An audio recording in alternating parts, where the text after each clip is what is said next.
Mr. President, I want to ask you a question about national security, but first I think it's important to point out what Luke is talking about: the cost of groceries, the cost of gas, the cost of housing, mortgages, rent. Everything has gone up.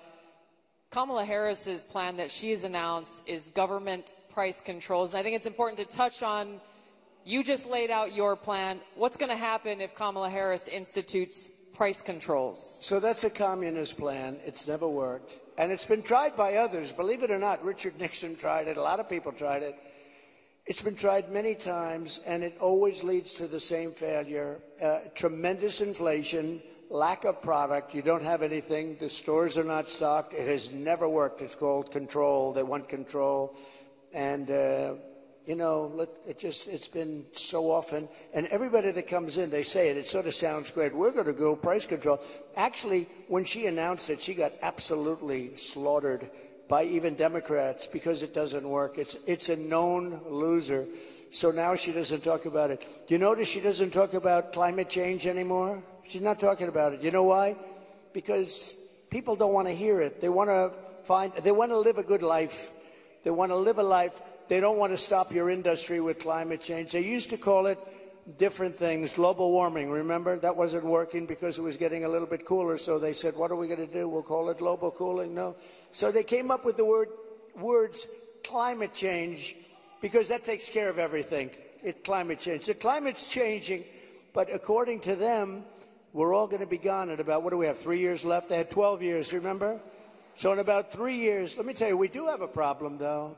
It's climate change, but a different kind of climate change. It's called nuclear global warming. We can say that's global warming. And if we don't have a smart president, you know, you have 5 nations now with pretty massive nuclear power. Some have very massive, including us and Russia.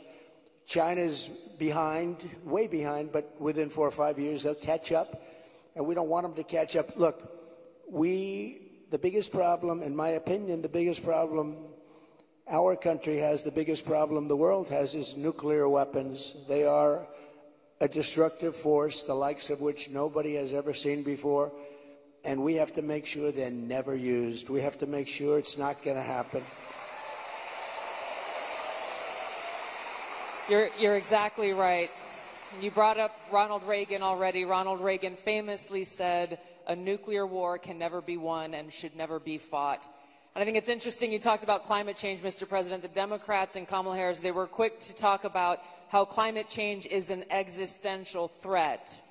But what they're not talking about is the existential threat of nuclear war and World War III, which is exactly where we sit today because of the warmongers and their puppets, Joe Biden and Kamala Harris. And they don't want to talk about it because the consequence of where they have taken all of us as the American people and the world is economic hardship around the world, a destruction of our economic well-being, and an annihilation of humanity, our families, our kids, our communities around the world. There was a recent poll that YouGov did that pointed out over 60% of Americans feel that World War III and nuclear war is going to happen within 5 to 10 years. And when I heard that, I felt so sad because they're at a point where they feel like this outcome, the annihilation of the world, is inevitable. So I wanted to ask you about this because it's important that people understand what kind of leadership you bring, what you will do to stop this slide towards nuclear war and World War III so that we can feel hopeful again. Well, thank you. So Viktor Orban, a very strong leader from Hungary, Prime Minister of Hungary, they asked him recently about what's the problem in the world. A few years ago, during my term, we didn't have Israel being attacked. We didn't have Russia attacking Ukraine. And they asked him, why is it so bad now? The Middle East is on fire. So many places are on fire, and there are plenty places that could very well and very quickly catch on. What's the problem? He said, you have to bring Trump back as president of the United States. You will have no problem. He single-handedly kept things, and it's true. And I could do it with telephone calls by being smart. But literally, he said, you have to bring Trump back. Now, he used a term I wouldn't use. He said everybody was afraid of Trump. You know who was afraid of Trump? They said China was afraid of Trump. Russia was afraid of Trump. They were all, and I don't want to say that. I will say this. They respected me and they respected our nation. They don't respect our nation anymore. They don't respect our nation anymore. Think of it. What would the world be like if Russia didn't do what they did, and they would have never done it? I used to speak to Putin about it. I had a very good relationship. No chance. You know what happened, I think, Afghanistan, when he saw the horrible leadership that we displayed in Afghanistan, I think he said, wow, this is a time to go in, because I wasn't there. He would have never done it if I was president, and Israel would have never been attacked. Think of it. What would this world be like? You wouldn't have had that disaster. And it wasn't leaving Afghanistan. And they should have kept Bagram. That's a big air base. It's 1 hour away from where China makes its nuclear weapons. They didn't keep it. You know who occupies it now, Tulsi? China occupies it. So we have, if you have the right president, and we don't right now, do we even have a president? He just came in. Think of it. He just came in from wherever the hell he went. You know, there was a coup. He just doesn't know it yet. But there was a coup. How about that? He got 14. I'm not a fan of his. He was the worst president. But, You're not? But think of this. He got 14 million votes. She was the first one to leave, you know. Kamala was the first one to quit. She never made it to the first state in the primaries, which was Iowa. Never even came close. Other people did, but she never even came close. And all of a sudden, she was picked.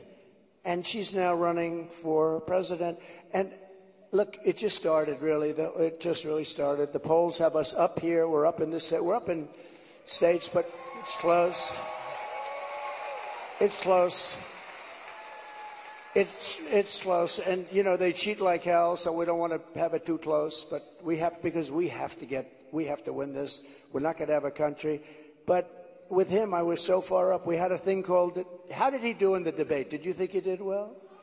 Not too good? No, they wanted to have a debate. I said, okay, it's a little bit early, isn't it? I was trying to talk them out. I said, well, it's a little early for a debate, right? And they said, well, I think we'd like to do it.